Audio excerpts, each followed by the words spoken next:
de hoje e que possamos descansar na esperança de que Deus tem um controle sobre todas as coisas, inclusive da nossa vida. E que nós possamos, quando essas preocupações nos aflorar, quando essas preocupações nos incomodar, né?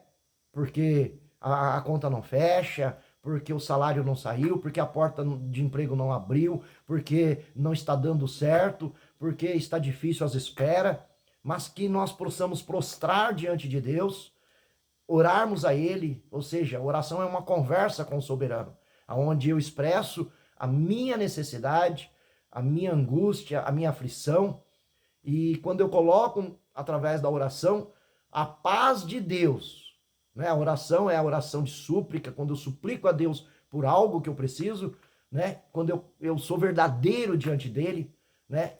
E eu já automaticamente já começo a agradecer.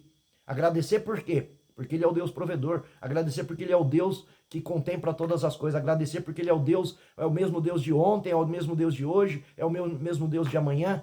É o alfa, o ômega, o princípio e o fim. É o mesmo Deus que abriu o mar vermelho, ou seja, diante do impossível ali naquele povo, diante do seu inimigo muito próximo e da sua destruição, de fato que era visível ali acontecer, e que ele olhou e não existia, porque você imagina você diante do mar, naquela imensidão de água, né? E você, é claro que você não imagina que o mar vai se abrir e você vai passar a pé enxuto.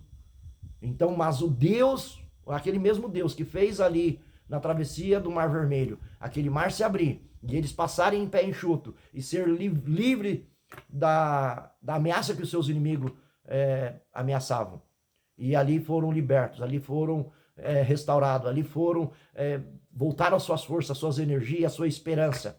Esse mesmo Deus continua sendo o mesmo Deus do Mar Vermelho, o mesmo Deus do Rio Jordão, o mesmo Deus do passado, o mesmo Deus, sabe, que vai ser agora e vai ser sempre. Então, que essa esperança esteja em você. Então, através da oração, você entrega as suas necessidades a Deus hoje, que possamos entregar a Deus as nossas necessidades, as nossas cismas, as nossas dúvidas. Não é pecado você questionar, você entregar para Deus, você ser verdadeiro. O que é pecado é você não ir a Ele, né? Mas você ir a Ele, ainda que a sua fé é pequena, ainda que as suas forças são pequenas, ainda que as suas palavras de oração não saiam, ou que saia pouca, ou que apenas pensamento, ou que apenas você se prostre, mas faça isso.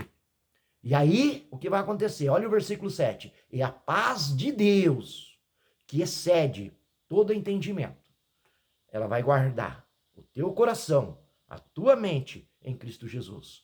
Quando você começar a orar, quando você começar a praticar isto, trazendo essa palavra para a vida prática, tá?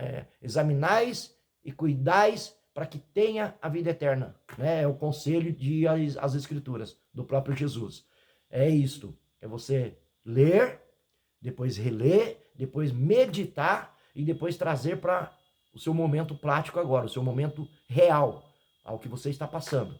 E isto vai te dar uma força sobremaneira, que é a força do céu, que é a força capacitadora do Espírito Santo, que é o Deus habitando em mim e em você que o aceitou, né? Através do nosso Senhor Jesus Cristo. Então, quando Jesus, no Getsemane, ele sendo onisciente, sendo onipotente, sendo o próprio Filho de Deus, sendo o próprio Deus, ele vai ali, deixa os 3 amigos íntimos e segue um pouco adiante, se prostra com o rosto em pó, e ele chora, gota de suor, de sangue, porque ele sabia o que haveria, o que esperava ele, o que ele haveria de passar, porque ele tinha um propósito, porque ele tinha uma missão, e ele haveria de cumprir essa missão, mas ele ora a Deus e fala, se possível, Pai, passa de mim esse cálice. Mas depois ele termina, mas contudo que não seja a minha vontade, e sim a tua. E ele fez essa oração por 1, por 2, por 3 horas. E quando ele volta da última vez, ele volta revigorado, reabastecido e pronto para cumprir a sua missão. Então, entenda uma coisa, aquilo que você precisa passar, ainda que a circunstância, que as dificuldades, ainda que seja carrancudo, Se Deus determinou que você vai precisar passar, né, pelo tempo de espera, pelos desertos, pelas lutas, pelas batalhas, mas o importante é você ter a certeza de que você está com Deus e que Deus está com você. De que Deus está aprovando as suas atitudes, as suas ações e que Ele está te sustentando. Porque muitas das vezes a providência divina é carrancuda, não é te livrando da batalha, mas dentro da batalha. Não é te livrando da luta, mas dentro da luta. Assim como foi Daniel. Porque Deus não livrou Daniel da cova do leão, mas livrou dentro da cova de leão. Para que o nome dele fosse glorificado e para que Daniel fosse colocado na história e que possamos estar pegando o exemplo da trajetória e da experiência que ele teve com Deus. Também não livrou Sadraque, Mesaque e Abidnego da fornalha, mas livrou dentro da fornalha. Para que, de certa forma, o milagre, o prodígio, os sinais, as maravilhas, e que mais pessoas pudessem glorificar a Deus e se converter através do que aconteceu e da experiência que Sadraque, Mesaque e Abidnego viveu. Então, ainda que seja carrancuda a sua situação, entenda que se Deus está com você e se você está com Deus, e se você tem a tua fé inabalável, acreditando sem duvidar de que Ele está com você e de que Ele está te sustentando e que Ele caminha ao seu lado, então pode ter certeza, a paz de Deus, que excede todo o entendimento dos livros, das faculdades, das mais renomadas possível, dos sábios mais renomados possível, vai guardar a tua mente e o teu coração em Cristo Jesus.